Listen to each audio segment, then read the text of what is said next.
Okay, this is your rock cycle worksheet. And the first thing we're going to do is we're going to label the 3 kinds of rocks. You should have a sheet of paper and you can be following along by drawing your own pictures so you can have these as well. The first thing we do when we start off is we have to have the name of the different rocks. And there's 3 different kinds of rocks. And that's called an igneous rock. So we're going to put that up to this top one.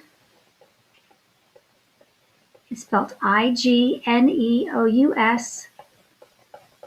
And we're calling it a rock.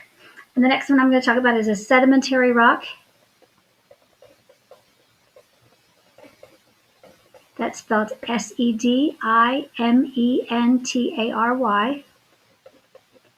And the last one is the metamorphic rock.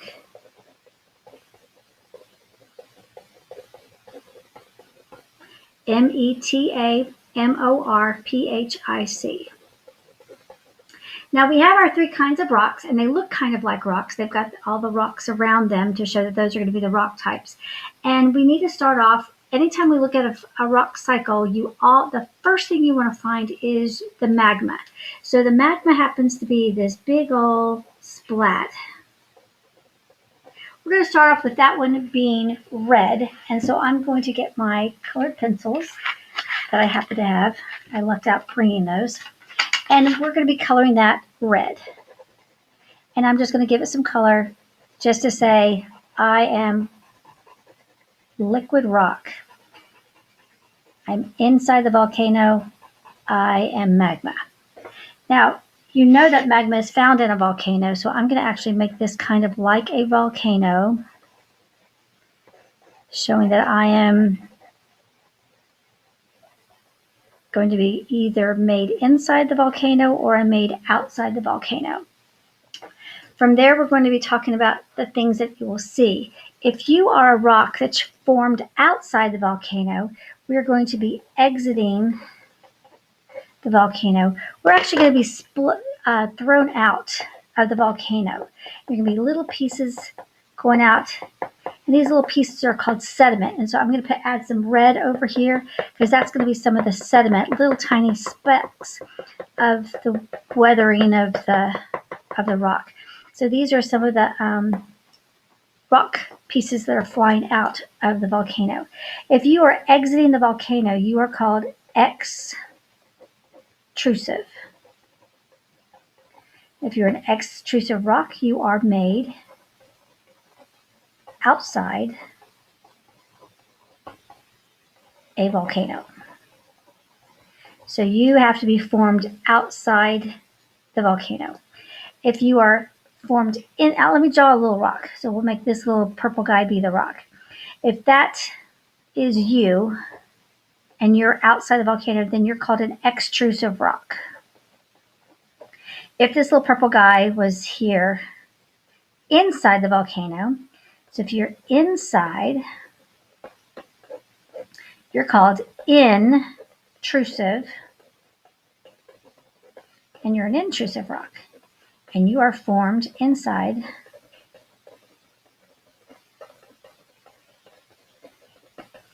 a volcano.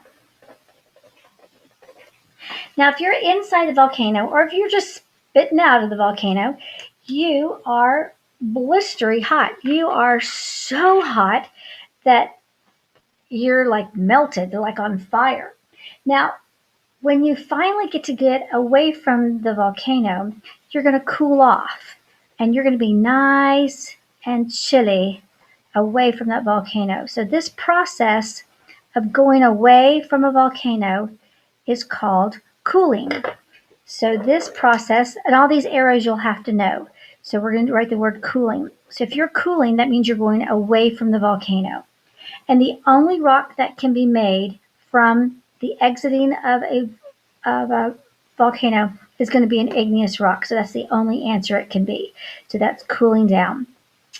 Now, if you happen to be any rock, you could be an igneous rock, you could be a metamorphic rock, or even a sedimentary rock. If you go into a volcano, you're going to be melted.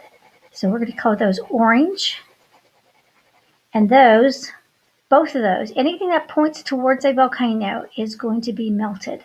So we're going to be melting whatever you are. If you're a metamorphic rock, if you're a sedimentary rock, even if you're a sediment, all those are going to be melted as you get closer to the volcano. So we're going to pick an orange color because you're getting hotter as you get close to it. So the word we're going to write there is the word melting.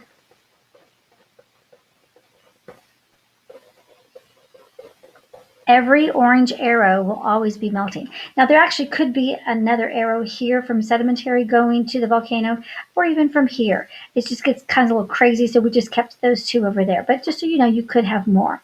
So now if you have any rock, like a metamorphic rock, if you go into a volcano, you're going to be melted. If you're an igneous rock, if you go into the volcano, you're going to get melted. But if you get out of the volcano, you're going to be cooling, you immediately turn into an igneous rock. So in order to get out of the volcano, we changed our color to orange. So we're going to add some orange to our little spotted thing over here that we haven't talked about yet. And we did blue, so we're going to add blue to our little spotted thing over here, because every color we come up with, we're going to add it over here to this area. So if we happen to be an igneous rock, and I don't know, maybe someone stepped on you, or maybe there was a rock climber and he chipped off some of you, you're going to weather and erode, and some deposition is going to move too. So all of these, anything that's pointing over here to all these little dots, we're going to add some green over here to this guy. He's going to be the word sediment. So all these dots are sediment. So every single arrow that points to sediment, so this is pointing to sediment, and this one is pointing to sediment. All of these are going to be weathering, erosion, and deposition. So we're going to color all of those green. So every single rock can be broken down. So you can be an igneous rock and be broken down. You can be a sedimentary rock and be broken down, or you can be a metamorphic rock. You can even be a sediment and break down your own self to even be more sediment. So we're going to write the word weathering, erosion, deposition. I'm actually just going to put it W-E-D for that one.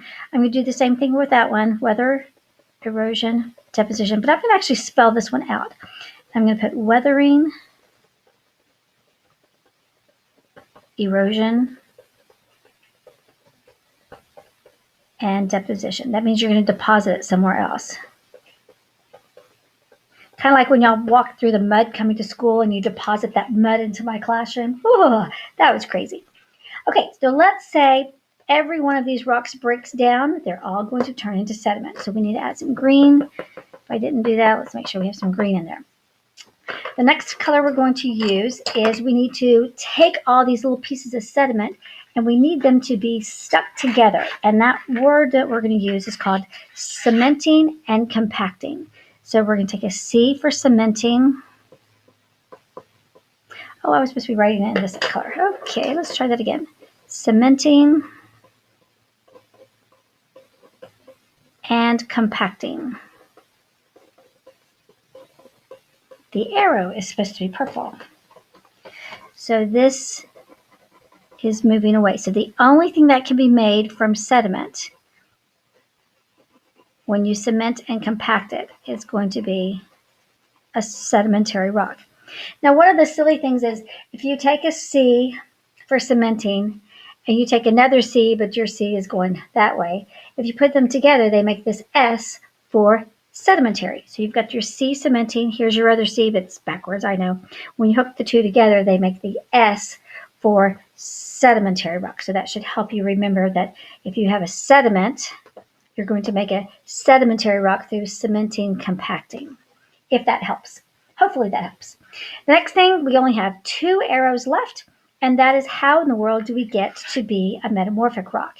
Those colors are going to be yellow, and it is imperative that you learn these colors because in our school, we teach with the colors to help you remember which one's which. And we always look for the same colors because whatever one yellow is, it's the same thing for the other yellow. So we make them both yellow, and we're going to call that heat and pressure.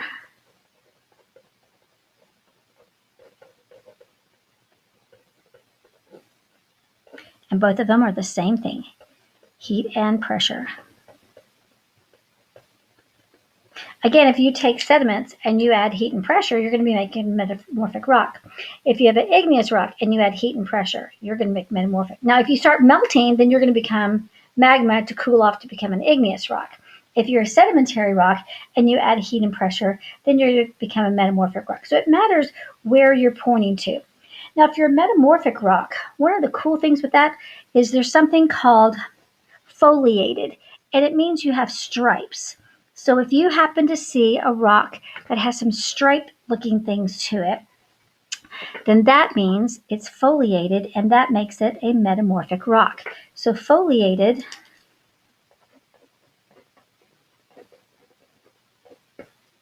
means it has stripes. Now, not every metamorphic rock has it, but it's the only rock you will see foliated stripes. The sedimentary, you'll see, it'll look kind of like a chocolate chip cookie. It's just little chunks of rocks that are all stuck together. But metamorphic is the one you're going to actually get these stripes out of it. Now, when you do your own paper and you've done your coloring, one of the things you can do for your Flipgrid assignment is to create your own picture. So I took the same picture and I cut the pieces out, and then for your Flipgrid, you can put the whole thing together and say, this is my rock cycle. I have my igneous rock. I am going to weather and erode. It's going to make sediments. When I compact those, it will make a sedimentary rock. The sedimentary can be weathered and eroded, and I can add heat and pressure to my sedimentary and make a metamorphic rock. I can take my igneous rock and add heat and pressure and make a metamorphic rock. And see how I'm talking through the whole rock cycle, so you're showing that you know the answers. If I'm an igneous rock and I melt, then I become magma. And the magma is rocks formed outside the volcano, extrusive rocks, and then rocks inside the volcano are intrusive rocks. And if I'm a metamorphic rock and I melt, I become magma. And if I'm magma and I cool off, I become igneous. And voila! You have since done your Flipgrid, and the foliated is the one that's on this one for metamorphic. And voila, that is your lesson. So have fun, make your own rock cycle, and show me your creativity at what you can do.